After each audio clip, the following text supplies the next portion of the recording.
The great hall of the Galactic Council stretched far beyond what most eyes could see. Crystal walls rose high into the darkness above, reflecting the soft blue light that came from nowhere and everywhere at once. Around a massive circular table sat beings that had never breathed the same air or walked on the same ground, yet here they were, united by one impossible problem. Commander Zethrak shifted his crystalline form, the faceted surfaces of his body catching the light as he moved. His people, the Vextari, had spent the last 73 years working on what they called the unity equation. Before them, other species had tried for even longer. The equation sat before them on the table, glowing symbols that seemed to dance and shift when no one was looking directly at them. "We have made progress," Zethrak announced, his voice ringing like struck glass. "Our calculations show that the equation has 17 primary variables, not 16 as we previously believed." Across the table, the Kel representative buzzed softly. The Kel were not one being but thousands, tiny insect-like creatures that moved together as one mind. When they spoke, their voice came from all of them at once, creating a sound like wind through leaves. "The hive mind has processed this new variable through all possible combinations," the Kel said. "We have run 7,400,012 different calculations. None provide the solution we seek." The ancient, Morden scholar whose stone-like body had not moved in 3 days finally spoke. His voice was slow and deep, like rocks grinding together deep underground.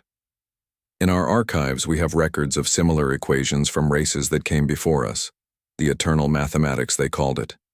None succeeded in solving it completely." The unity equation was more than just math to these beings. It was the key to everything they had dreamed of for centuries. If solved, the equation would allow faster-than-light travel without the massive energy requirements that currently made such journeys possible only for the largest and most advanced civilizations. Small colonies could visit other worlds. Trade between distant systems would become simple. The galaxy would truly become united. But for 300 Earth years, the equation had remained unsolved. Dr. Vashati, the lead scientist from the water-breathing, aquatic collective, bubbled softly in her mobile tank. "Perhaps we are approaching this incorrectly," she suggested. "Our species have all evolved different mathematical systems, yet we continue to use the same methods our ancestors developed millennia ago." Zethrak's crystalline face shifted to show disagreement. "The Vextari mathematical principles have guided us to advanced civilization. Our logic patterns have never failed us before." The Kel buzzed in agreement with their own methods. "The collective consciousness allows us to process mathematical concepts in ways no individual mind could achieve. Our approach is sound." The Morden scholar remained silent, but his disapproval was clear. His people had been solving complex equations when the others were still learning to count. Their mathematical traditions were older than some civilizations. High above them, the station's artificial intelligence monitored the conversation.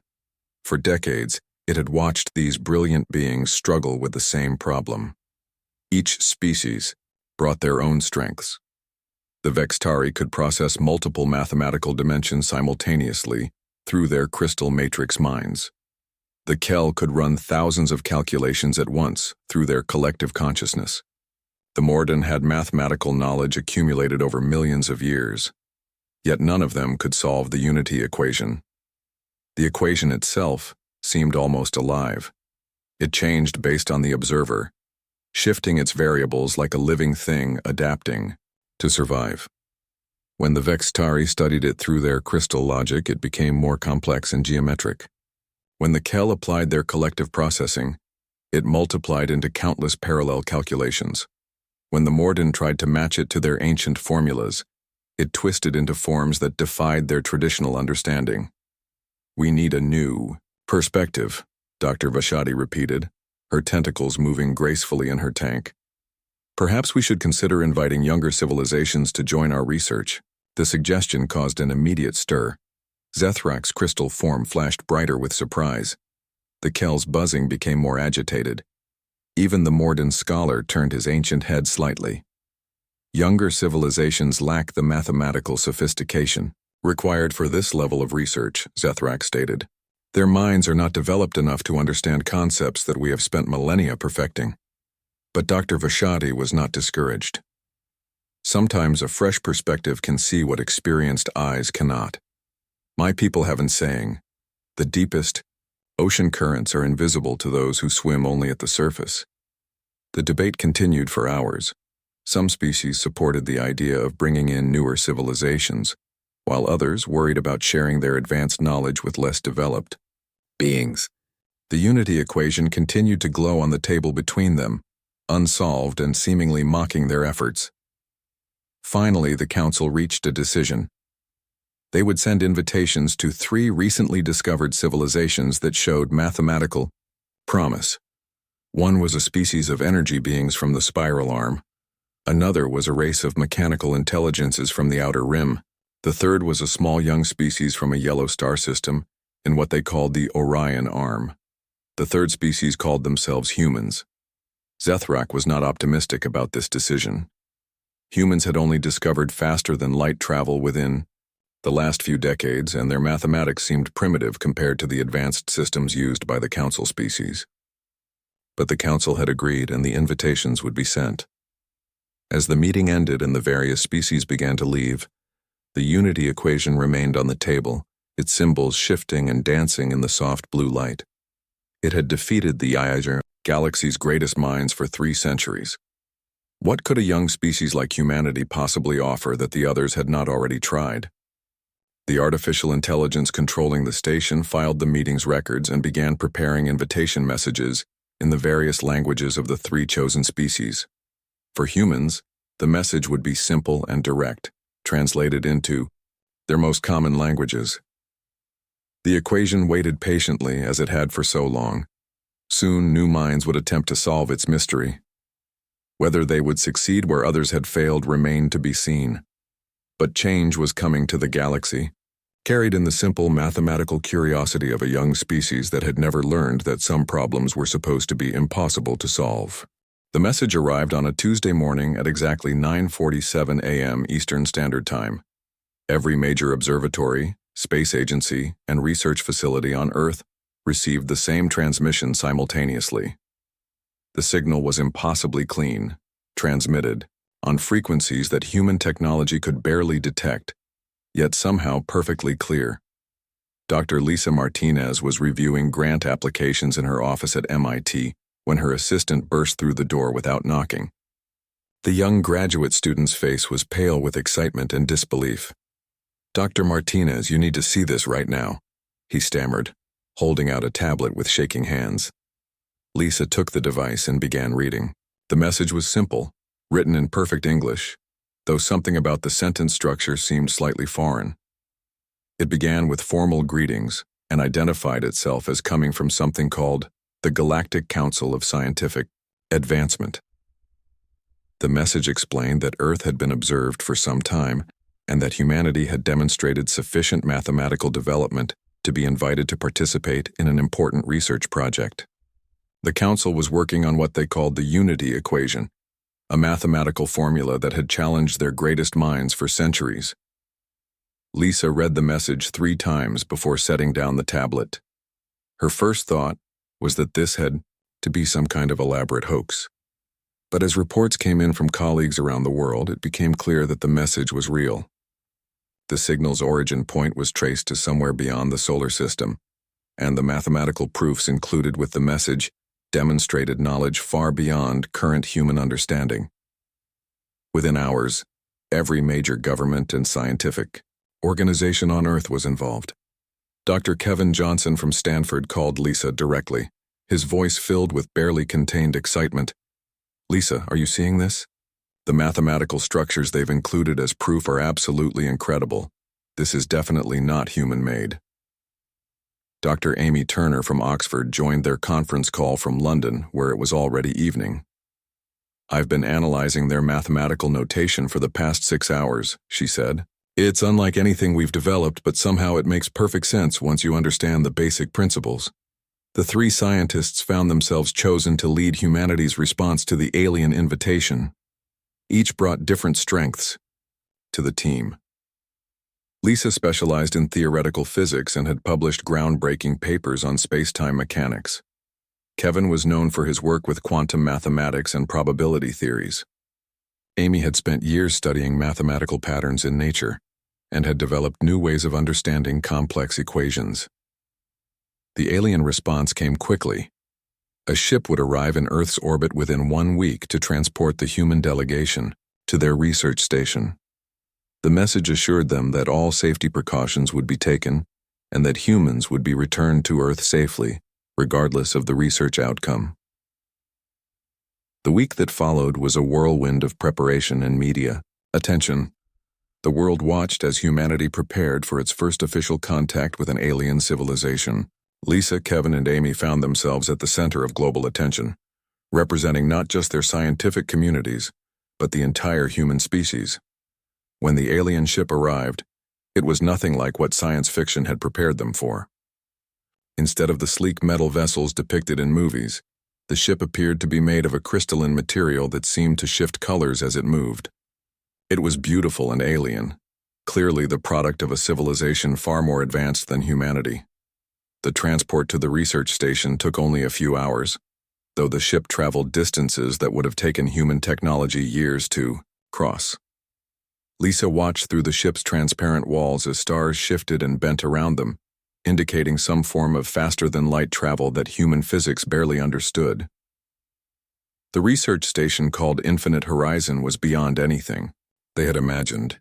It was massive, easily the size of a small moon, with structures that seemed to grow and change as they watched. Different sections of the station appeared to be designed for different types of beings, with varying gravity, atmosphere, and environmental conditions. Commander Zethrak met them at the docking bay, his crystalline form towering over the humans. When he spoke, his voice was translated by devices that somehow conveyed not just words but emotional context and meaning. "Welcome, humans, to Infinite Horizon. We are pleased that your species has accepted our invitation." Lisa found her voice first. "Thank you, Commander. We're honored to be here and eager to contribute to your research." The tour that followed was overwhelming. They were introduced to beings unlike anything they had ever imagined. The Kel Collective moved like a cloud of living particles, their individual components too small to see clearly, but their collective intelligence obvious in how they communicated. The Morden scholar appeared to be made of living stone, ancient beyond measure but with eyes that showed sharp intelligence. Dr. Vashati of the Aquatic Collective greeted them from her mobile tank, her tentacles moving in patterns that somehow seemed welcoming despite being completely alien. Each species had their own mathematical traditions and approaches to problem solving.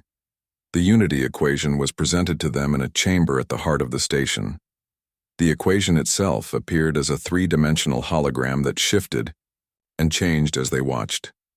Variables danced around each other in complex patterns, and the mathematics involved dimensions that human science was only beginning to understand. "This equation," Commander Zethrak explained, "represents the key to efficient faster-than-light travel. If solved, it will allow civilizations throughout the galaxy to travel between stars without the massive energy requirements currently necessary."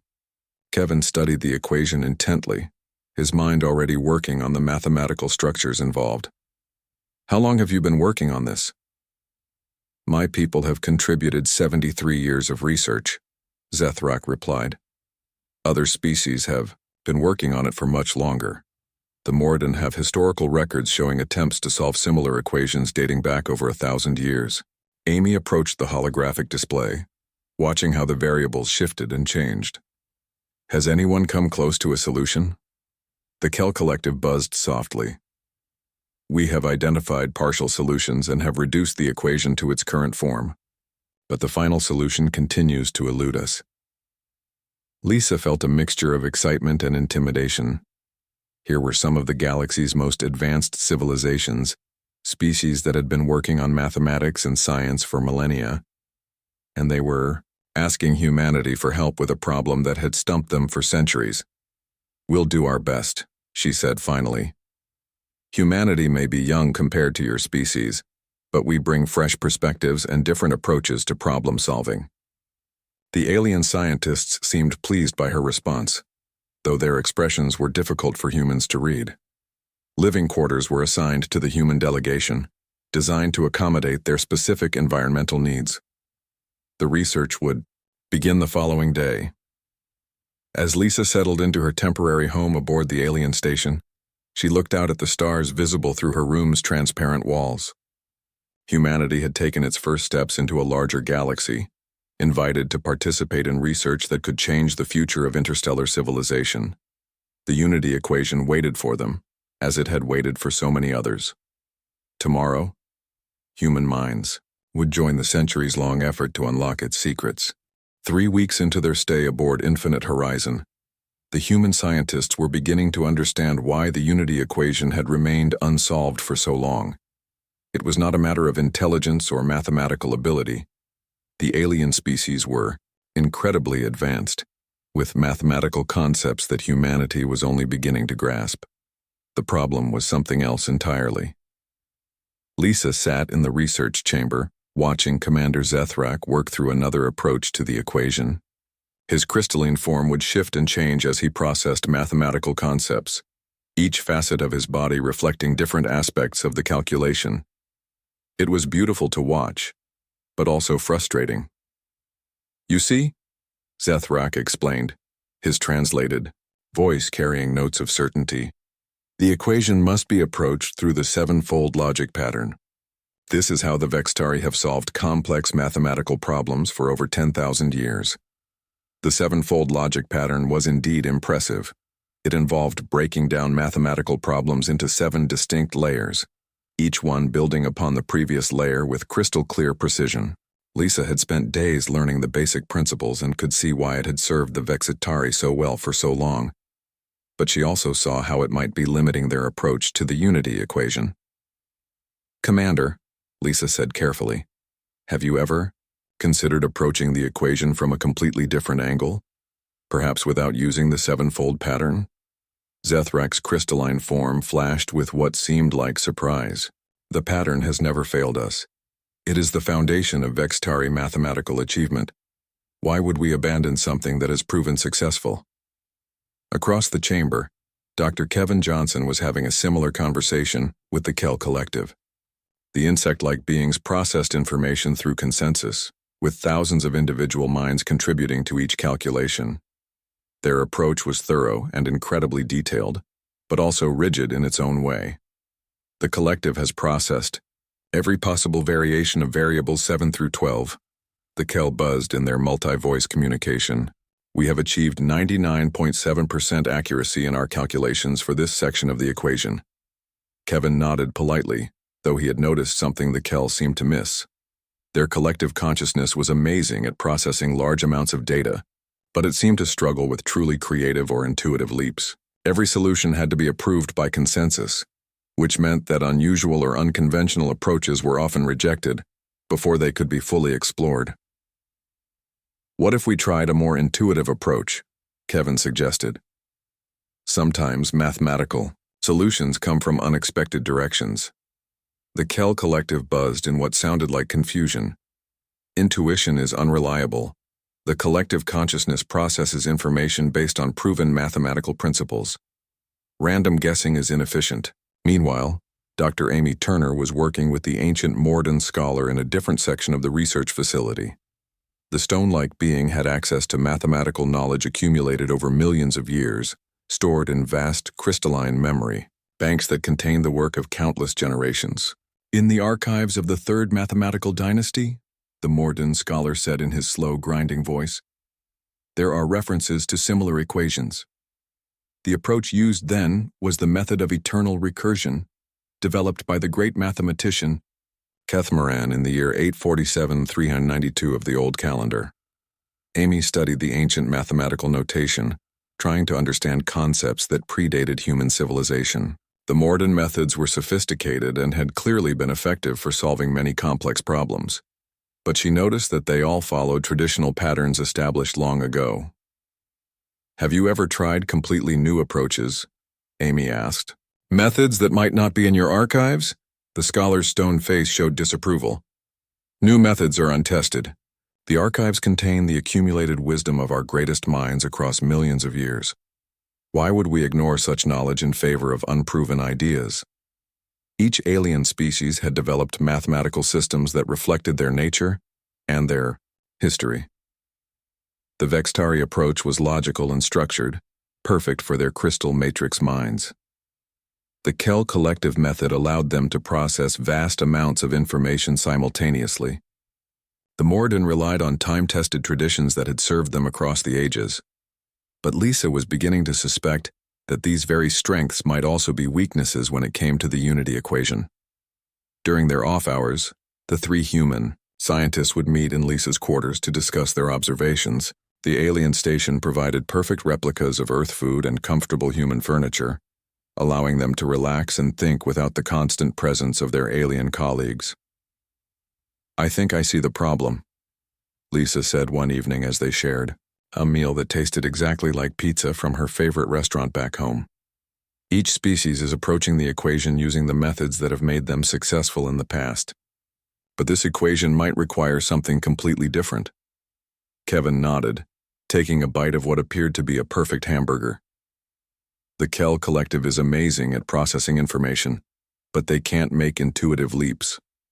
Everything has to be logical and provable before they'll consider it. And the Morden have so much accumulated knowledge that they're trapped by it, Amy added.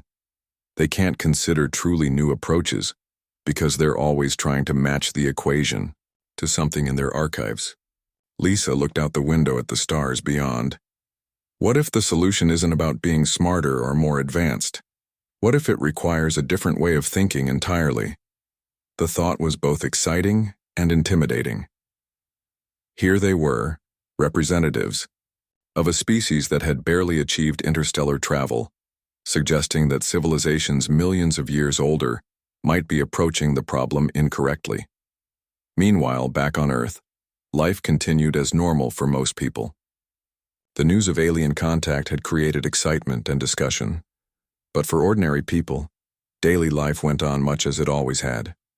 People went to work, ate meals, spent time with friends and family, and dealt with the practical problems of everyday existence.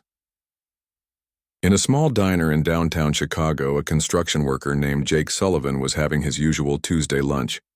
He always came to Murphy's Diner on Tuesdays, ordering the same bacon cheeseburger and fries, sitting at the same booth by the window where he could watch the construction site across the street.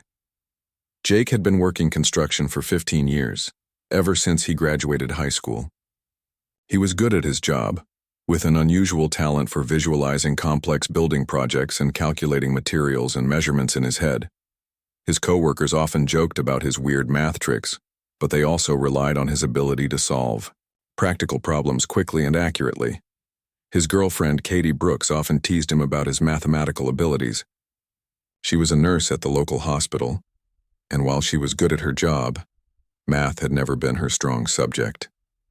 She was amazed by how Jake could look at a construction project and immediately know how much concrete, steel, and lumber would be needed. "You should have been an engineer," she would tell him. "You're wasting your talent swinging a hammer." But Jake was happy with his work. He enjoyed building things, seeing projects grow from empty lots to completed structures. Mathematics was just a tool he used to get the job done, not something he thought about as a separate subject. On this particular Tuesday, Katie had left a science magazine behind after breakfast. She was fascinated by the news about the alien contact and had been reading everything she could find about it. Jake glanced through the magazine while eating his lunch, more interested in the pictures than the complex scientific explanations. The magazine included a simplified version of the unity equation, presented as a curiosity for readers to look at.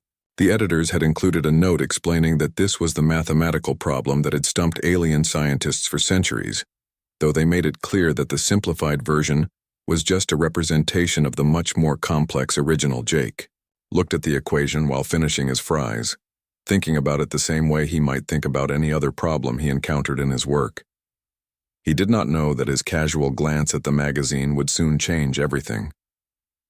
Jake Sullivan wiped his hands on his napkin and picked up the science magazine again. The diner was quiet during the lunch rush lull, with only a few other customers scattered around the worn vinyl booths. Outside, The construction crew was still on break, and Jake had a few more minutes before he needed to get back to work on the new office building. The unity equation stared up at him from the glossy magazine page. The editors had tried to explain it in simple terms, describing it as a mathematical formula that could revolutionize space travel, but even the simplified version looked complicated, with symbols and variables that seemed to twist around each other in confusing patterns. Jake was not intimidated by complicated problems. In his 15 years of construction work, he had dealt with structural challenges that had stumped engineers with fancy degrees. Buildings were just big puzzles, and every puzzle had a solution if you looked at it the right way. He pulled a pen from his shirt pocket and started working on the equation, on his napkin, treating it like any other problem he might encounter on a job site. The magazine explained that the equation was supposed to describe how space and time could be bent to allow faster-than-light travel, but Jake ignored all that theoretical stuff and focused on the numbers. The first thing he noticed was that the equation reminded him of something he dealt with every day at work: load calculations. When building a structure, you had to figure out how much weight each part could carry and how forces would be distributed throughout the framework. If you got the calculations wrong, the building would collapse. Jake started thinking about the variables in the equation as if they were building materials. What if this variable represented the strength of steel beams? What if that one showed how much weight concrete could support? What if the whole equation was just describing how different forces work together to create a stable structure? As he worked through the problem, Jake began to see patterns that the magazine article had not mentioned. The equation was not as complicated as it looked.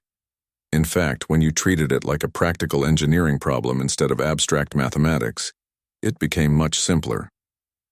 He thought about the times he had solved difficult structural problems on construction sites. Usually, the solution came when he stopped thinking about the fancy engineering theories and started thinking about what actually needed to happen. A beam needed to support a certain weight. A foundation needed to distribute forces evenly. Joint needed to flex without breaking. Jake applied the same approach to the alien equation. Instead of getting caught up in the complex mathematical theories, he focused on what the equation was actually trying to do. It was describing how to move through space without using enormous amounts of energy. That was just like figuring out how to move heavy materials around a construction site efficiently. Within 20 minutes, Jake had filled up his napkin with calculations. The solution was surprisingly simple once you stopped trying to make it complicated. The key was treating certain variables like practical engineering constraints instead of abstract mathematical concepts. He checked his work twice the same way. He always double-checked his calculations before ordering materials for a job. Everything looked right. The equation balanced perfectly and the solution made practical sense. Jake finished his coffee and looked at his napkin covered with calculations.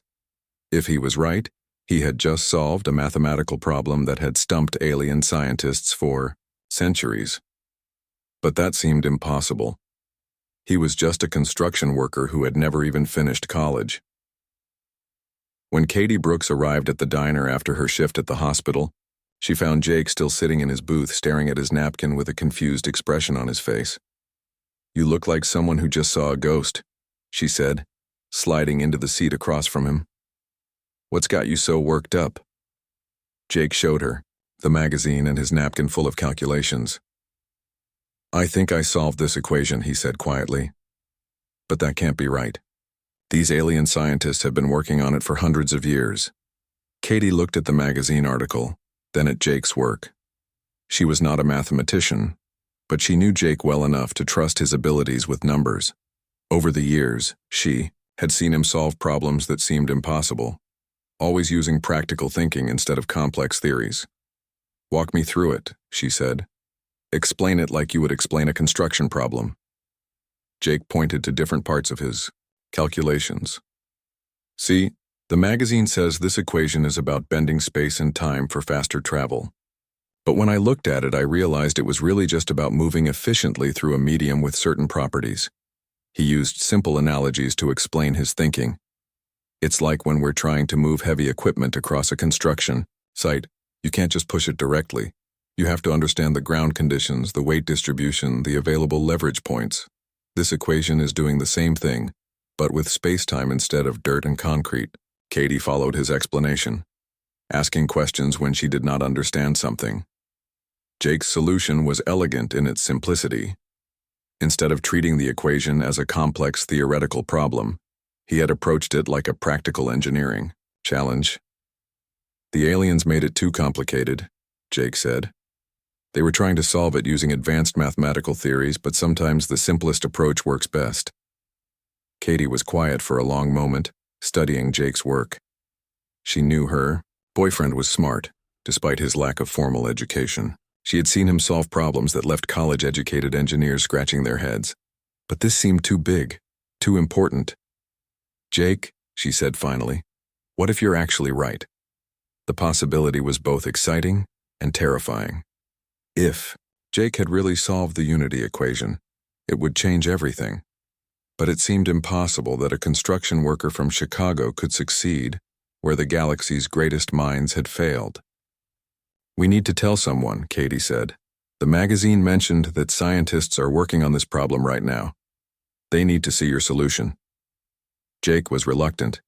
They're not going to listen to some guy with a high school education. These are the smartest people on Earth working with aliens who are millions of years more advanced than us. But Katie was persistent.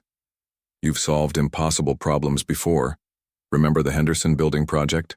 The engineers said the foundation couldn't be stabilized, but you figured out a solution in one afternoon. Jake remembered that project. The engineers had been ready to abandon the entire construction because of unexpected soil conditions. But Jake had seen a simple solution that everyone else had missed. By treating the foundation like a bridge instead of a traditional building base, he had solved the problem using basic principles that any construction worker would understand. This is different, Jake said. This is about space travel and alien mathematics. No, Katie replied firmly. This is about problem solving, and you're the best problem solver I know. She convinced Jake to at least try to contact the scientists. The magazine article mentioned Dr. Lisa Martinez and her team working with the aliens on the research station. Katie helped Jake draft a simple email explaining his background and his solution to the equation. Jake was nervous about sending the message. He expected it to be ignored or dismissed as the work of someone who did not understand the complexity of the problem. But Katie convinced him that he had nothing to lose by trying. As they left the diner together, Jake folded his napkin carefully and put it in his pocket. The simple piece of paper covered with practical calculations might hold the key to revolutionizing interstellar travel. Or it might just be the confused scribblings of a construction worker who had gotten in over his head. Either way, Jake had done what he always did when faced with a problem. He had applied practical thinking and common sense to find a solution that worked. Whether anyone would listen to him remained to be seen. Dr. Kevin Johnson was reviewing quantum probability calculations when the message arrived in his inbox aboard Infinite Horizon. The subject line read, Solution to Unity Equation, Construction Worker from Chicago. His first instinct was to delete it as spam, but something made him pause and open the message instead. The email was simple and direct, written in plain English without any of the formal mathematical language that Kevin was used to seeing in scientific correspondence. Jake Sullivan identified himself as a construction worker who had seen the simplified version of the unity equation in a science magazine. He claimed to have solved it during his lunch break and had attached a photograph of his calculations written on a diner napkin. Kevin's initial reaction was a mixture of amusement and annoyance. Here they were, some of the galaxy's greatest minds, working around the clock on a problem that had stumped advanced civilizations for centuries, and some random person from Earth thought he could solve it over lunch. But Kevin had learned long ago not to dismiss ideas too quickly. Some of the greatest breakthroughs in science had come from unexpected sources. He decided to take a quick look at Jake's work before deleting the message. The photograph showed a napkin covered with handwriting that was surprisingly neat for someone working with a pen in a busy restaurant. Kevin expected to see the confused scribblings of someone who did not understand the complexity of the problem. Instead, he found himself looking at calculations that were both simple and elegant. Jake had approached the equation from a completely different angle than anything the research team had considered. Instead of treating it as an abstract mathematical problem, he had worked with it as if it were a practical engineering challenge. His solution used basic algebra and principles that any first-year physics student could understand. Kevin studied the napkin calculations more carefully. Jake had treated the spacetime variables as if they were physical materials with specific properties and limitations.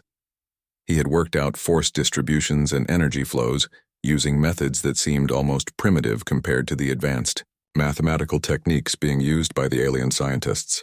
But the more Kevin looked at the solution, the more sense it made. He ran Jake's numbers through a quick verification using his tablet. The basic mathematics checked out, but that did not necessarily mean the solution would work for the actual unity equation. The version in the magazine was simplified, and the real equation was far more complex. Kevin found himself in an unusual position.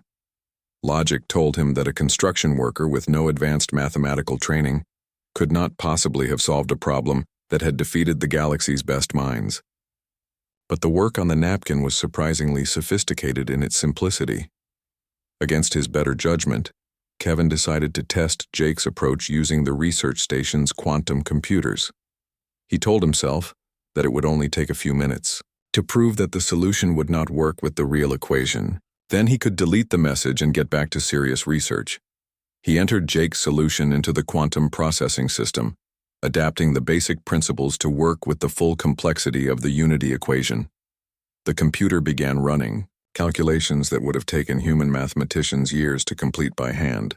Kevin expected the system to quickly identify errors or impossibilities in Jake's approach. Instead, the quantum computer began generating results that made Kevin's heart race with excitement. Jake's solution was not just mathematically correct, it was brilliant in its simplicity. By treating the abstract variables as concrete engineering problems, he had found a path through the equation that no one else had considered. The approach worked perfectly with the full version of the unity equation. Kevin ran the calculations, 3 more times checking and double-checking the results. Each time, the quantum computer confirmed that Jake Sullivan, a construction worker from Chicago, had solved the unity equation that had stumped alien civilizations for 300 years. Kevin immediately called Dr. Lisa Martinez and Dr. Amy Turner to his workstation. When they arrived, they found him staring at his computer screen with an expression of complete disbelief. "You need to see this," Kevin said quietly. "I just received an email from someone on Earth, a construction worker who claims to have solved the unity equation." Lisa raised an eyebrow. "Please tell me you're not about to waste our time with some crackpot theory." "That's what I thought," Kevin replied. "But look at this." He showed them Jake's email and the photograph of his napkin calculations. "I ran his solution through the quantum computer as a joke. It works, Lisa. His approach actually works." Amy studied the napkin photograph carefully. "This is incredibly simple. He's treating the mathematical variables like engineering constraints. It's so basic that it's almost naive." "But it's correct," Kevin insisted. "The quantum computer has verified his solution multiple times. Jake Sullivan has solved the unity equation using methods that any construction worker could understand." Lisa felt a mixture of excitement and disbelief. "This has to be some kind of mistake. We're talking about mathematical concepts that these alien species have been developing for millennia. How could someone with no advanced training possibly?" She stopped speaking as she looked at the quantum computer results. The numbers did not lie. Jake's solution was mathematically sound and practically applicable. The 3 human scientists spent the next hour reviewing Jake's work and running additional verification tests. Every analysis confirmed the same impossible result: a construction worker from Earth had solved the galaxy's greatest mathematical challenge in less than an hour. When they finally accepted the reality of what they were seeing, Lisa knew they had to inform their alien colleagues immediately. This discovery would change everything, not just for the unity equation research, but for how the galaxy thought about mathematics and problem-solving. Commander Zethrak was in his meditation chamber when Lisa requested an emergency meeting. The crystalline being was not pleased to be interrupted during his daily logic integration period, but the humans had been valuable contributors to the research effort. "Dr. Martinez," Zethrak said when he arrived in the main research chamber, "what requires such urgent attention?" Lisa took a deep breath. "Commander, We have received a solution to the unity equation from Earth. One of our people has solved it. The Vextari commander's crystal form flashed with what seemed like amusement. I assume you mean one of your Earth's leading mathematicians has made progress on a partial solution? No, sir, Kevin interjected. A complete solution, from someone who is not a mathematician at all. A construction worker solved the entire equation during his lunch break. The chamber fell silent. Commander Zethrak's crystalline facets shifted through several different configurations as he processed this information. The Kel collective, who had been working nearby, ceased their buzzing entirely. Even the ancient Morden scholar looked up from his historical archives. This is not possible, Zethrak stated. The unity equation requires advanced mathematical knowledge that takes centuries to develop. No untrained individual could. The quantum computer has verified the solution, Amy said firmly. We have run multiple confirmations. The mathematics are correct. Dr. Vashati emerged from her tank chamber, her tentacles moving in patterns that indicated intense curiosity. Show us this solution, she requested. Lisa displayed Jake's napkin calculations on the main holographic projector. The simple handwriting and basic mathematical notation looked primitive compared to the advanced symbols and equations that usually filled the research chamber. The alien scientists studied Jake's work with growing amazement. His approach was so fundamentally different from their own methods that it had never occurred to them to try such a simple solution. He treats the variables as engineering constraints. The Kel collective buzzed in their multi-voice communication. This approach bypasses the complex theoretical frameworks that we have been using. The Morden scholar was quiet for a long moment before speaking. In our archives, there are references to similar approaches used by primitive civilizations before they developed advanced mathematical systems. We abandoned such methods millennia ago as crude and unsophisticated. Commander Zethrak's crystal form was cycling rapidly through different configurations, indicating intense mental activity. Run a full verification using our most advanced computational systems, he ordered. If this solution is correct, it will fundamentally change our understanding of mathematical problem solving. The verification took several hours, during which the alien scientists worked with an energy and excitement that the humans had not seen before.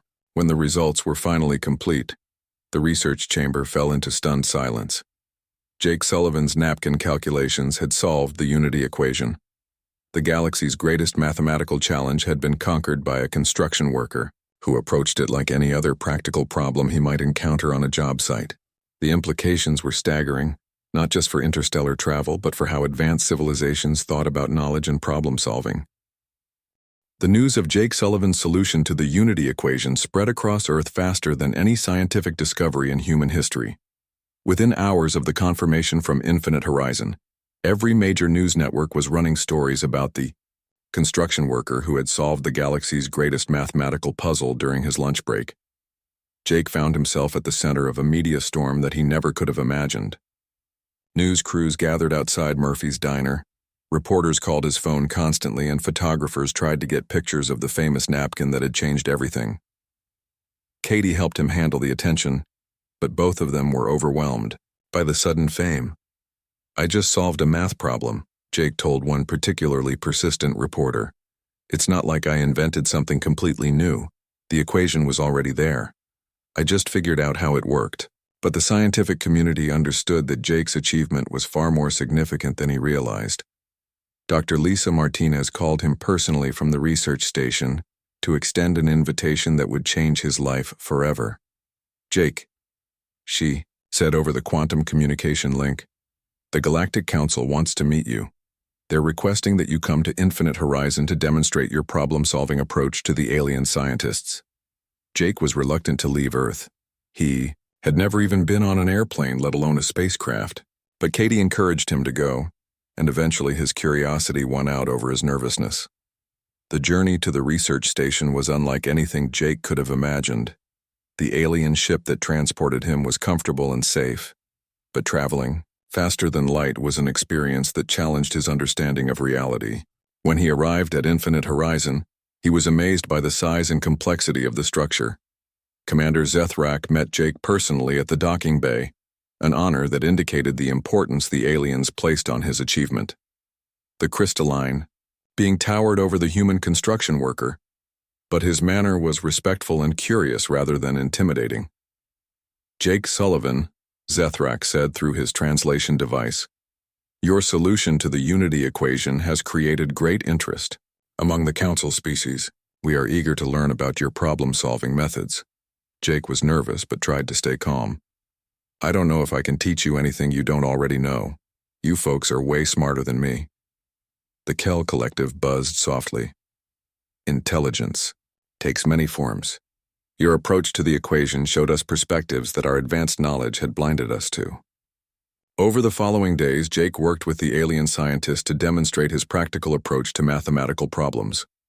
He showed them how he visualized abstract concepts as concrete engineering challenges, how he used intuition and common sense to guide his calculations, and how he avoided getting trapped by overly complex theoretical frameworks.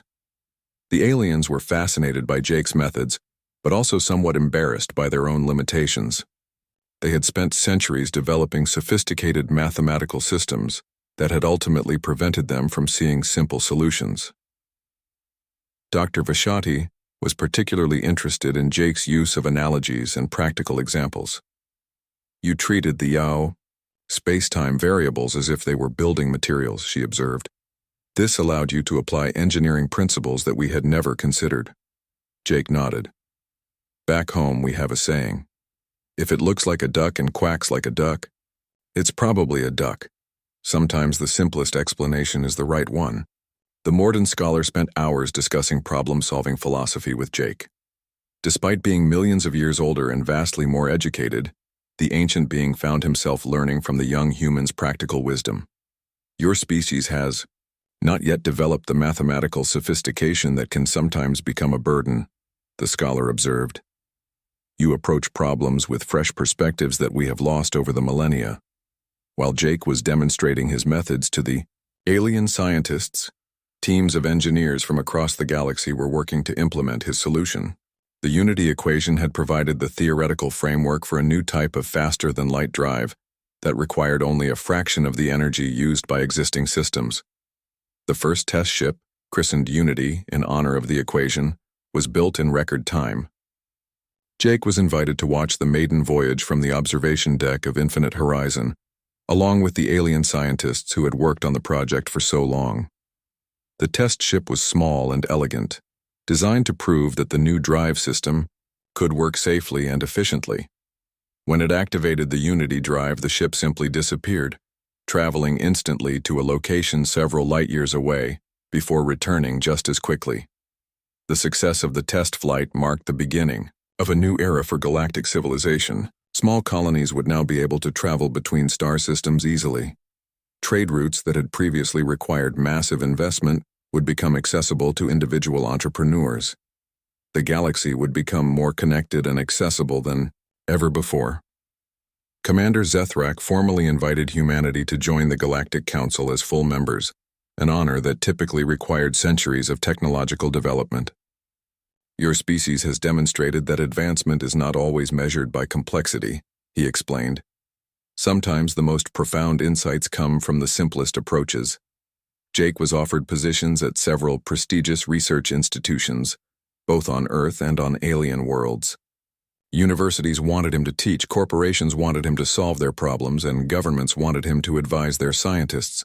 But Jake surprised everyone by choosing to return to his construction job in Chicago. "I appreciate all the offers," he told the assembled scientists and media representatives, "but building things is what I love to do. Whether it's houses or spaceships, construction is construction." He did accept one significant change in his life. The Galactic Council established a new research institute on Earth, dedicated to studying practical problem-solving approaches. Jake agreed to serve as an advisor, working part-time to help scientists learn to think like engineers and builders. Katie was proud of Jake's decision to stay true to himself, despite all the attention and opportunities. She knew that fame and wealth would not make him happy in the way that meaningful work did. 6 months after Jake's solution to the Unity equation, the first commercial Unity drive ships were launched. Humanity began establishing colonies in nearby star systems, and trade relationships developed with alien civilizations that had previously seemed impossibly distant. The galaxy had indeed become more united, but perhaps more importantly, the various species had learned valuable lessons about knowledge and wisdom. The most advanced civilizations discovered that they could learn from younger, less developed cultures. Complexity was not always better than simplicity. Sometimes the most profound solutions came from the most unexpected sources. Jake continued to work construction in Chicago, but now his job sites occasionally included spaceships and orbital stations. He approached each new challenge with the same practical mindset that had solved the unity equation, treating every problem as just another puzzle to be figured out with common sense and hard work. On quiet evenings, Jake and Katie would sometimes look up at the stars and think about all the changes that had started with a simple lunch break and a napkin covered with calculations. The galaxy was vast and full of intelligent species, but it had taken a construction worker from Earth to remind them that the best solutions were often the simplest ones. The unity equation had brought the galaxy together, but Jake Sullivan had taught them something even more valuable: that wisdom could be found anywhere, and that sometimes the most important discoveries came not from the most advanced minds, but from the most practical ones. In the end, humanity's greatest contribution to galactic civilization was not advanced technology or sophisticated theories, but a reminder that every problem had a solution if you approached it with enough common sense and determination. And sometimes, the most complex challenges in the universe could be solved over lunch.